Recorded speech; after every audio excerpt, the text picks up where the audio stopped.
As members of the Church of Jesus Christ of Latter-day Saints, we have a seemingly endless list of responsibilities. We have responsibilities to ourselves or our spouses, our significant others, our children, our callings, our friends, our employers, and not the least of which, the Lord. Where does it end? We must also be responsible citizens. The 12th article of faith says, we believe in being subject to kings, presidents, rulers, and magistrates, in obeying, honoring, and sustaining the law. Today, I would like to address the right we have to protect ourselves. This right is guaranteed by the Second Amendment to the United States Constitution. It is the right to bear arms.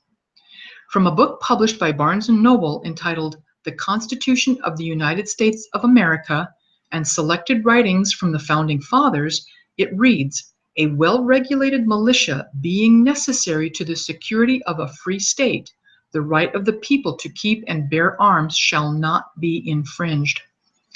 Actively protecting self and family is becoming more and more a necessity and a topic that must be openly discussed.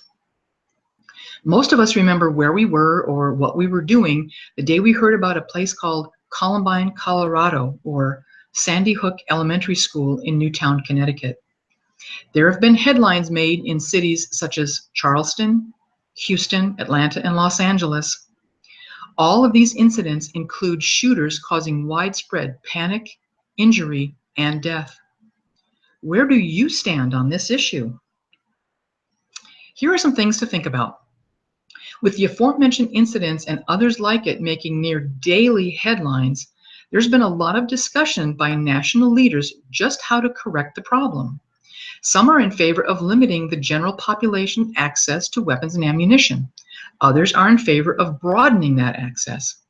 Opponents say the right to bear arms only applies to law enforcement and the military. Still more think the solution is to take guns away from citizens entirely.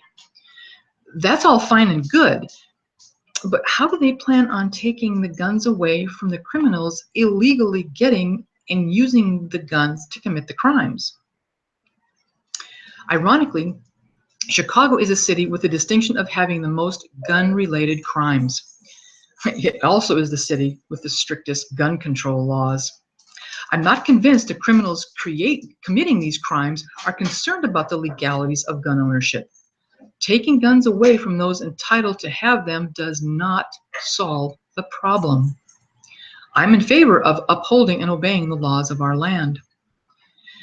If politicians are truly interested in engaging in a realistic gun control debate, there must be consideration given to including a mental health background check, which would be as thorough as the criminal background check necessary to purchase a weapon or when applying for a carry concealed permit.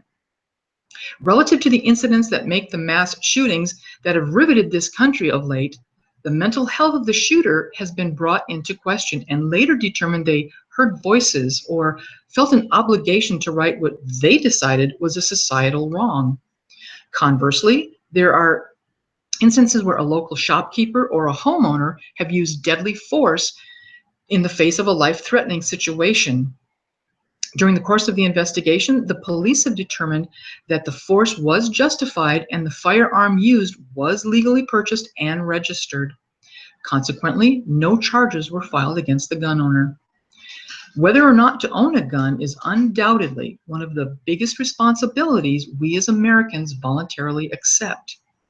It is not a decision that can be made lightly or considered frivolously. Rather, it should be made with prayer and fasting. The church has encouraged members to be prepared for emergencies by having 1 year's worth of food, clothing, finances, and where possible, fuel.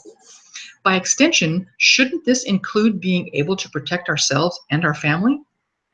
As a citizen, you have to make the choice about what degree you are willing to go to protect yourself and your family.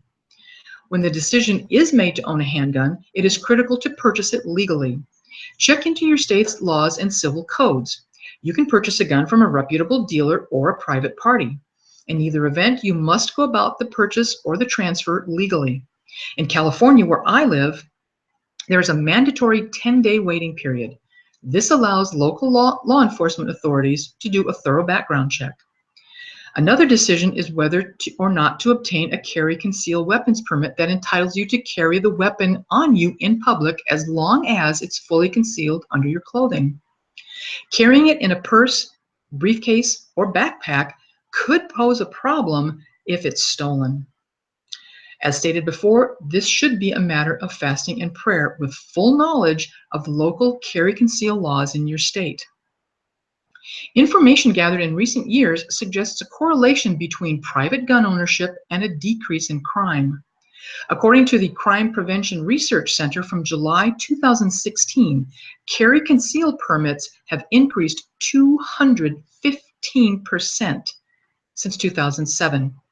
Between 2012 and 2016, women applying for carry concealed permits are double the number of men applying for those same permits.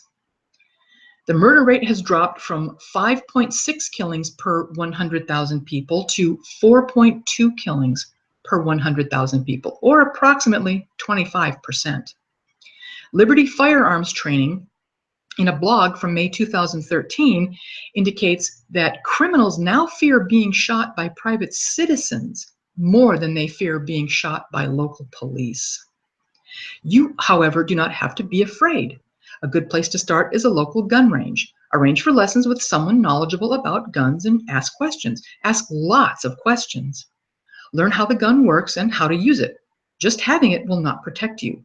Knowing how to use it will. I was afraid of guns all my life. I overcame the fear. As a result, I now feel a greater sense of empowerment. Where I live, the average police response emergency time is 10 minutes. In the county, the sheriff's department takes more than 20 minutes to respond. The response from my 9mm Smith & Wesson shield is approximately 2,500 feet per second.